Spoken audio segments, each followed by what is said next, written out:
Organic गरेर समाउनुहोस् त।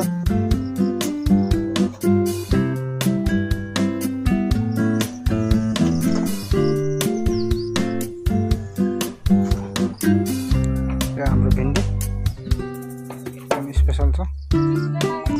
यो चाहिँ हाम्रो एप्पल हो, माटो पनि फल्ने एप्पल धेरै भन्छ, एकदमै मिठो हुन्छ भन्ने कुरो छ, तर मलाई थाहा छैन अहिलेसम्म।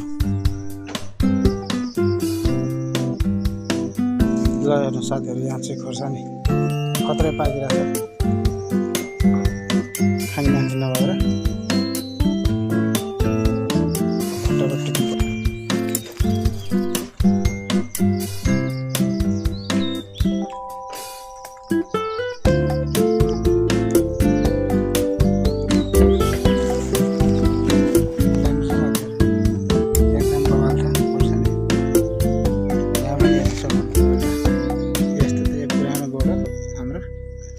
खुर्सानी चाहिँ अलि लामो समय 2-4 वर्षसम्म फलिरहन्छ, हेरिरह्यो भने, संरक्षण गर्यो भने।